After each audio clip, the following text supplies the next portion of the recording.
আছো? আমরাও বেশ ভালো আছি। এই ঘড়িতে এখন বাজে 7:30 মতন বাজে, তো সবেই আর কি ঘুম থেকে উঠলাম। তো মন্দিরে ওদিকে কাজ হচ্ছে, সেটাই আর কি দেখছি। তো মন্দিরটা আর কি মানে কয়েকটা দিনের মধ্যে কমপ্লিট হয়ে যাবে। তো আজকে অনেক দিন পর তোমাদের সামনে এসে ইন্ট্রো দিচ্ছি, বেশ ভালো লাগছে। আসলে একটা সময় না সামনে এসে কথা বলবো তারও সময় থাকে না, তো সেই জন্য সামনে এসে একটু কথা বলছি। আজকে বেশ ঝলমলে রোদ একটা দেখতে পাচ্ছ, সকাল দিয়ে একটা ঝলমলে রোদ চলে এসছে। বালিশটা ছোটো আছে, সব রোদে দেবো, অনেক কাজকর্ম রয়েছে। তো চলো এখন থেকে তোমাদের সবাইকে সাথে নিয়ে ভিডিওটা শুরু করছি। আশা করছি ভিডিওটা তোমাদের ভালো লাগবে। তো চলো। আর এরই মধ্যে কিন্তু চিকুর পাপাও অফিসে বেরিয়ে গেছে। আর আজকে সকালে একটু পাস্তা বানিয়েছিলাম, মামুনিরও খাওয়া হয়ে গেছে, চিকুরও খাওয়া হয়ে গেছে। তো সবার শেষে আমার খাবারটা নিয়ে বসেছি। আর ওদিকে মামুনি আজকে চিকুকে সকাল সকাল স্নান করিয়ে দিয়েছে। আর আমাদের চিকুর একটা ভালো অভ্যেস হলো প্রতিদিন স্নান করার পর এইভাবে ঠাকুর প্রণাম করে। তোমাদেরকে একটু শেয়ার করলাম, তোমরা চিকুকে দেখতে খুব পছন্দ করো। আর আমি দেখেছি বাচ্চাদেরকে এইভাবে ঠিক দেখালে ইউটিউব দিয়ে না কমেন্ট বক্সগুলো অফ করে দেয়, কেন জানি না। তবে আজকের কমেন্ট বক্স খোলা থাকবে কি না বলতে পারছি না, তবে খানিকক্ষণ পরে বোঝা যাবে। তো যাই হোক, এখন কিন্তু ওকে রেডি করে দিয়েছি। আর ও ভাবছে যে এখন বিকেলবেলা, তো সেই জন্য দেখো জুতো নিয়ে রেডি হয়ে গেছে। জুতো কিন্তু একদমই ছাড়ছে না। তো আবার দেখো কোথায় একটা গান চলছিল, সে আবার নাচুনাচু করতে শুরু করে দিয়েছে। মাঝে মধ্যে যখন খুব কষ্ট হয়, আমার এই সোনার মুখটা দেখলে আমার সমস্ত কষ্ট কিন্তু আর থাকে না। তখন মনটা এমনি ভালো হয়ে যায়, তখন মনে হয় এই সোনাকে ছেড়ে আমি কোথায় বা যাব। সত্যি কথা বলি, চিকু আছে বলেই কিন্তু আমি এখানটাতে থাকতে পারছি, তা না হলে এই বন্দি জীবন আমি কিন্তু কখনোই একা থাকতে পারতাম না। তো যাই হোক, এদিকে না আগের দিনকে গাছপালাগুলোতে না একদমই জল দেওয়া হয়নি। ভেবেছিলাম বৃষ্টি হচ্ছে, গাছে আর জল দেবো না, তারপরে দেখলাম মাটির গোড়াগুলো একদম শুকিয়ে গেছে। আর মা যেখান থেকে তুলসী গাছটা লাগিয়ে দিয়েছে এত সুন্দর লম্বা হয়ে গেছে, কি বলবো তোমাদের। আসলে আমাদের এখানকার মাটিটা ভালো ছিল না। এই যে সবে আর কি স্নান করে নিয়েছি। আর আজকে এত সুন্দর সকাল থেকে ঝলমলে রোদ, কি করেছে জানো তো, বিছানাটা পরিষ্কার করে নিয়েছি, নিয়ে ওই দুটো জানালাতে পুরো বালিশগুলো পুরো ভর্তি করে দিয়েছি, উল্টে পাল্টে দিচ্ছি আর কি। অনেক দিন মানে পর আর কি এত সুন্দর একটা রোদ পেয়েছি, বালিশগুলো উল্টে পাল্টে দিচ্ছি আর কি। আর আজকে একটু স্কিন কেয়ার করবো, চলো তোমাদেরকে শেয়ার করি। আসলে সবেই আর কি চিকু আমার সঙ্গে হুড়োহুড়ি করছে। আসলে সবেই আর কি স্নানটা করলাম। স্কিন কেয়ার তো আমি সবসময় বাথরুমে করে নিই, তো ভাবলাম যে চলো এখন তোমাদেরকে শেয়ার করে নিই, তারপরে আর কি চুলটা করবো। আর আমাদের চিকু কি যে বদমাইশি করছে না। সামনেই যেহেতু দুর্গাপুজো, একটু তো স্কিনের যত্ন নিতেই হবে, তাই না? বিয়ের আগে এই যে দুর্গাপুজো এলে কী আনন্দ যে করতাম, কতবার যে ওই ফেসিয়াল করা হয়ে যেত, হেয়ার কাটিং, হেয়ার কালার, অনেক কিছুই করা হয়ে যেত। কিন্তু এখন তো সেটা আর হয় না। বাড়িতে কয়েকটা জিনিস রেখেছি, খুব সহজে কিন্তু আমরা স্কিন কেয়ার করে নিতে পারি। তো এখানে আমি আয়ুরের একটা ক্লিনজার ব্যবহার করছি, ভীষণ ভালো, জানো তো। স্কিনে যত রকম ট্যান বলো কিংবা ময়লা বলো, খুব সহজে কিন্তু রিমুভ হয়ে যায়। তো হাতে গোনা 3-4টে প্রোডাক্ট আমি ব্যবহার করি, আর সেটাই তোমাদেরকে দেখাচ্ছি আজকে। তো এখানে আয়ুরের ক্লিনজারটা আমি ভালো করে মুখে, গলায়, ঘাড়ে একটু মাসাজ করে নিয়েছি। এর সঙ্গে যদি একটু চালের গুঁড়ো নেওয়া যায় তাহলে তো খুবই ভালো হয়। আর আমি যেহেতু একটু পরে স্ক্রাব দেবো, সেই জন্য চালের গুঁড়োটা আর দিলাম না। তো দেখো একদম কিন্তু ক্লিনজারটা খুব ভালো করে মাসাজ করে নিয়েছি।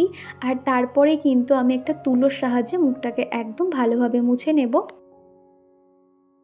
আর আজকে কিন্তু আর চারকোল ফেস মাস্কটা দেবো না, আসলে সপ্তাহে একদিন করে দিই। আমি 2-3 দিন আগে কিন্তু একবার যেহেতু চারকোল ফেস মাস্কটা লাগিয়েছিলাম, সেই জন্য আজকে আর দেবো না। তোমরা চাইলে না একটু চারকোল মাস্কটা দিলে কি হয়, নাকের মধ্যে যে ব্ল্যাকহেডসগুলো থাকে খুব সহজে আলগা হয়ে যায়, এবং একটা চিমটার সাহায্যে কিন্তু একটুখানি ওটাকে টানলে বেশ ভালোভাবে পরিষ্কারও হয়ে যায়।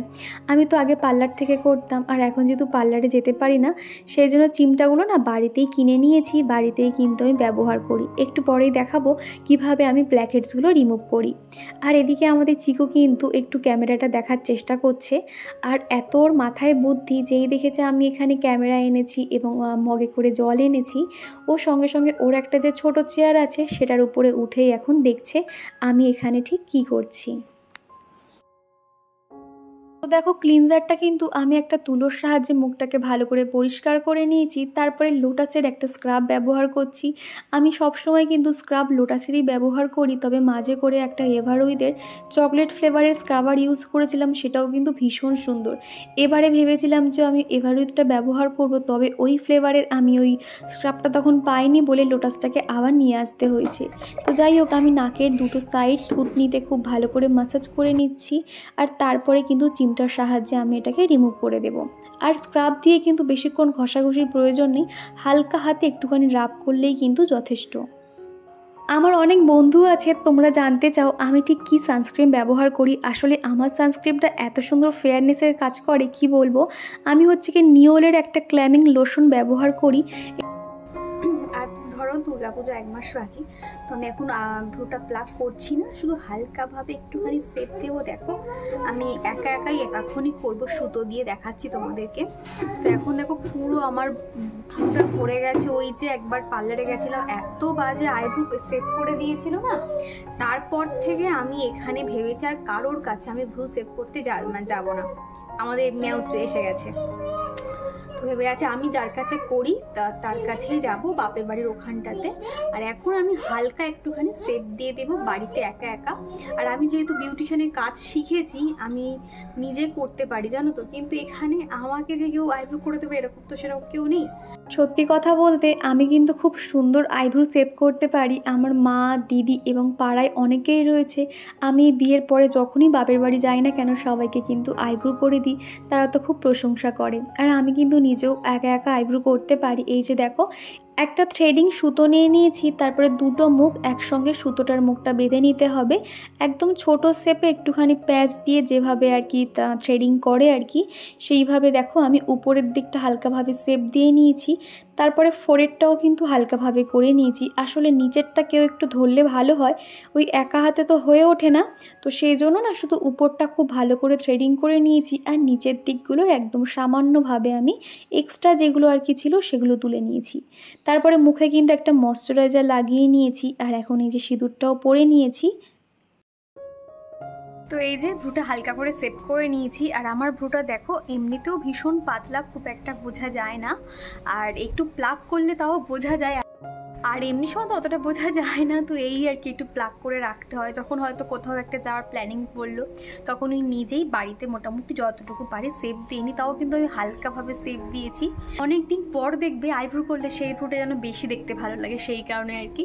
তো একদম যেগুলো এক্সট্রা আমার কোনো কাজে লাগবে না সেগুলোই শুধুমাত্র তুলে দিয়েছি। তো চলো বিছানাটা ক্লিন করে নিই। আজকে যেহেতু শনিবার, ভেবেছিলাম চিকুকে আজকে স্কুলে নিয়ে যাব, কিন্তু আর নিয়ে গেলাম না। আর ওর ঠাম্মি এখন কিন্তু রান্না করছে, আমি বেশ কয়েকটা হাতে জোগাড় করে দিয়েছি। আর তারপরে কিন্তু বিছানাটা পরিষ্কার করতে চলে এসেছি। আসলে রান্নার দিকটা যদি কেউ একটু দেখে নেয় না, তাহলে কিন্তু আমরা ঘরের জন্য অনেকটা সময় দিতে পারি। তো ঠিক সেরকমই ওর ঠাম্মি রয়েছে বলে ঘরের কাজগুলো কিন্তু বেশ সুন্দরভাবে করেও নিতে পারি। আর এদিকে না আমি সকাল থেকে কিন্তু একদম বালিশগুলো রোদে দিয়েছিলাম, আর কত সুন্দর দেখো পুরো ফুলে গেছে। এরকম উঁচু বালিশ কিন্তু দেখতেও ভালো লাগে, আর মাথায় দিলেও কিন্তু বেশ আরামদায়ক। আর এদিকে দেখো জানালাটা খুলে দিয়েছি, কত দূর রোদ চলে এসছে। শীতকালে কিন্তু এই ঘরে বিছানাতে শুতে বেশ আরাম লাগে, কিন্তু গরমের সময় একটুও শোয়া যায় না, এত পরিমাণে ঘর গরম হয়ে থাকে। আর তারপরে দেখলাম নতুন একটা সদস্যের আবির্ভাব হয়েছে, একে কখনো দেখিনি, আজকেরই দেখছি চলে এসছে কোথা দিয়ে। বেচারার এত পরিমাণে খিদে পেয়েছিল, দুটো পাউরুটি দেখো দিতে দিতে মুহূর্তের মধ্যে শেষ। আসলে এখানে অনেক আমাদের লালুগুলো রয়েছে, তো যাতে ওরা যদি চলে আসে সেই জন্য তাড়াহুড়ো করে খেয়ে নিচ্ছে। দেখো আস্তে আস্তে খারে, খুব খিদে পেয়েছে। আহাবো, পেটে কিচ্ছু নেই। আর একটু খাবে বাবা? দাঁড়াও দিচ্ছি। এই আর একটা পাউরুটি আছে, ফ্রিজে ছিল, ঠান্ডা খেতে পারবি? দাঁড়া দিচ্ছি। বাবারে, দেখো আমাকে ওটা ছিঁড়ে দিতে দিল না, ও দেখে ভয় করছো, ভীষণ খিদে পেয়েছে গো। পুরো দেখো টেনে নিয়ে চলে গেল অর্ধেক ফালিটা। ছিঁড়ে দেবো, ওর কোথায় গলায় আটকে যাবে। দেখো আস্তে আস্তে খা। ও ভাবছে যদি অন্য কেউ এসে খেয়ে নেয় লালুগুলো, ওই জন্য এত তাড়াতাড়ি করে খাচ্ছে। আর এর মধ্যে কিন্তু মামুনি রান্নাবান্নাও হয়ে গেছে। আজকে হয়েছিল পটল ভাজা, কুমড়ো আর এদিকে তোমার আলু দিয়ে একটু ভাজা করেছে, আর এরকম মিষ্টি মিষ্টি বেশ ভালোই লাগছিলো খেতে। আর সাথে হয়েছে ঝিঙের ডাল, আমের চাটনি, আর হয়েছে ডিম আর মাছ দিয়ে একটা মাছের ঝাল। আসলে না মাছ কয়েকটা কম ছিল, সেই জন্য ডিম দুটো আর কি দেওয়া হয়েছিল। আর চিকু কিন্তু এমনিতেই কাঁটাযুক্ত মাছ খেতে পারবে না, সেই জন্য ওর আর কি ডিম দেওয়া হবে রাতে এবং সকালবেলা। তো এই ছিল দুপুরের খাওয়া দাওয়া। তারপরে চিকুকে ঘুম পাড়িয়ে দিয়েছি। দেখো একদম আমার চিকু শান্ত হয়ে গেছে। মোটামুটি এই যে চার্জ হয়ে নিচ্ছে, সেই রাতে 12টা-1টা অবধি কিন্তু দিব্যি জেগে থাকবে। তো এখন দেখো ওকে ঘুম পাড়িয়ে দিলাম, আর দুটো সাইডে এরকম পাশপালিশ দিয়ে দিলে ও মনে করে যে মা আছে, তাহলে কিন্তু বেশ খানিকক্ষণই ঘুমিয়ে থাকে। আর তারপরে কিন্তু জানালাগুলো বন্ধ করে দিচ্ছি। ওই দুপুর থাকতে থাকতে না বন্ধ করলে তো বিকেলে যে কী পরিমাণে মশা চলে আসে কি বলবো তোমাদের। সেই জন্য দেখো ভিতরে জানালাগুলোও বন্ধ করে দিয়েছি, আর উপর থেকে কার্টেনটাও ঢাকা দিয়ে দিয়েছি। তো মামনিকে বললাম ওর পাশে এসে তুমিও শুয়ে থাকো, আর আমি তাহলে ঘরের কাজকর্মগুলো টুকটুক করে সেরে নিতে পারবো। তাহলে মামনি উঠে মাত্র একটু সন্ধ্যেটা দিয়ে নিলেই হয়ে যাবে। আর এখন এই তো কয়েকটা শুকনো জামা কাপড়ও ছিল, সেগুলো সব তুলে আনলাম। এখনই কিন্তু সেগুলো আর ভাঁজ করব না, একটু পরেই আর কি ভাঁজ করব। ফতেমা জানতে চেয়েছিলে, দিদি তুমি একজন ইউটিউবার, তোমার শ্বশুর শাশুড়ির দিক থেকে কেমন রেসপন্স পাও? সত্যি কথা বলতে আমার শাশুড়ি মা জানেন, কিন্তু শ্বশুরমশাই এখনও সেভাবে জানেন না। আর আমার শাশুড়ি মার কোনো আইডিয়াই নেই ইউটিউবটা কেমন হতে পারে বা কিছু। আর উনি তো এই বিষয়টা বুঝবে না, সেই জন্য আমিও কিন্তু ওনাকে খুব একটা জানাতে চাই না। উনি বুঝতে পারে যে আমি কোনো একটা খাবার রান্নার ভিডিও করছি বা কিছু, কিন্তু এটার বিষয়ে আমি কখনো ওনাকে বলতে চাই না। যারা যেটা বোঝে না, আমার মনে হয় সেটা বুঝলে নিজেরই প্রবলেম হতে পারে। তো এই যে বন্ধুরা, খানিকক্ষণ শুয়েছিলাম কাজকর্ম সেরে, আর এখন ঘড়িতে বেজে গেছে 6টা। তো তাও ঘুম ভাঙতো না। ওই 6টার সময় আর কি একটা স্টুডেন্ট পড়তে আসে এখানে, এত জোরে ঘটাং করে ওই গেটটা খোলে না, তখন বুঝতে পারি যে ওই ছেলেটা পড়তে এসে। এত জোরে আওয়াজ করে, ওকে বারবার বলি যে ছোট বাচ্চা ঘুমায় ওইভাবে গেটটা খুলবি না। আর একদম তো সাইডেই তো রাস্তা, মানে উপরে যে বৌদিটা আছে আর কি, উনি টিউশন পড়ায়। তো তখনই বুঝতে পারলাম যে 6টা বেজে গেছে, তো জন্য ঘুমটা ভেঙে গেল। তো এখন এই যে উঠেছি, একটু জল ফল ছড়া দেবো, দিয়ে সন্ধ্যেটাও দিয়ে দেবো। আর চিকু এখনও ওদিকে ঘুমাচ্ছে, ও ঘুম থেকে উঠলে খাওয়াতে হবে, ওর অনেক কাজ, একটু বই নিয়েও বসাতে হবে। তার আগে টুকটুক করে আমার কাজকর্মগুলো একটু সেরেও নিতে হবে। তো চলো, তো ভেবে আছি আর কয়েকটা দিন যাক, তারপর ওনাদেরকে ডিটেলসে জানাবো। আর এখন এই তো সন্ধে হয়ে গেছে, ঠাকুর ঘরের লাইটটাও জ্বেলে দিলাম। ঘরের প্রত্যেকটা জায়গায় কিন্তু সন্ধে হলে আমি লাইট জ্বালিয়ে দিই, এমনকি বাথরুমের ভিতরেও কিন্তু আমি লাইট জ্বালিয়ে দিই। তো তারপরে সন্ধ্যাবেলার চিকুর খাবার দিয়েছিলাম একটু ম্যাগি, গরম গরম ম্যাগি। এতটা যদি ও খাবে না, খানিকটা আমিও খাবো। আর তারপরে দেখো সন্ধ্যাবেলার কাজ, জামা কাপড়গুলো ভাঁজ করে নেওয়া। তো চিকুকে এখানে পাখা চালিয়ে দিয়েছি ডাইনিং রুমে, তো চিকু এখানে খেলা করছে। সন্ধ্যের পর থেকে কিন্তু আমরা ডাইনিং রুমে বেশি সময় কাটাই। আসলে সারাদিন তো ঘরে থাকি, তো ঘরটাতে না একটুখানি দেখবে ওই বেশি ধুলো ময়লা হয়ে যায়, কিন্তু বিকেলের পর থেকে আরও একবার ঝাঁটটা দিয়ে দুটো ঘর একদম টিপটপ করে গুছিয়ে রাখি, আর তারপরেই ডাইনিং রুমটাতে বসে আমরা সময় কাটাই। তো এখন জামা কাপড় যেটা যেখানে থাকে রেখে দিলাম। আর কয়েকটা জামা কাপড় না আমার ওই বিশেষ করে নাইটিগুলো একটু গরম জলে সার্ফ দিয়ে কেচে দিয়েছি, আর এখন সেগুলো মেলে দিচ্ছি। আজকে যে পরিমাণে রোদ উঠেছিল, ট্যাঙ্কের জল এত পরিমাণে গরম ছিল না, বিকেলবেলা লোভ সামলাতে পারলাম না। তো ভাবলাম নাইটিগুলো অনেক দিন থেকে ভাবছি কাচবো, এখনই তাহলে ভিজিয়ে দিই। তো তারপরে এই যে এখন রাত্রিবেলা মেলেও দিয়েছি। আমার এক মিষ্টি বোনু সুপ্রীতি, তুমি কমেন্ট করেছো আমার ভিডিও তোমার খুব ভালো লাগে, তুমি আসাম থেকে আমার ভিডিওগুলো দেখো। অসংখ্য ধন্যবাদ বোনু, এত দূর থেকে তুমি আমার ভিডিও দেখো এবং আমার ভিডিও পছন্দ করো, সেই কারণে। আজকের এই ছোট ভিডিওতে আমার প্রিয় বন্ধুদের নাম নিতে পারলাম না, কিন্তু পরের ভিডিওতে তোমাদের অবশ্যই প্রত্যেকের নামগুলো বলবো। তোমরা প্লিজ কেউ রাগ করো না। আর এখন এই তো রাত্রিবেলা মামুনি বললো রাতে আর কিন্তু উনি ভাত খাবে না, সেই জন্য মামুনির জন্য কটা রুটি আর মিষ্টি দিয়েছিলাম। তবে মামুনি দুটো বেশি রুটি আর খায়নি, আর দুপুরে যা রান্না ছিল ওগুলো কিন্তু আমাদের সবার হয়ে যাবে। আর এরই মধ্যে কিন্তু চিকু একটা রুটি নিয়ে খাওয়া শুরু করে দিয়েছে। আসলে চিকু রুটি খেতে খুব পছন্দ করে। তো চলো আজকের ভিডিওটা এই পর্যন্ত, আবার দেখা হচ্ছে নেক্সট ভিডিওতে। তো চলো, টাটা।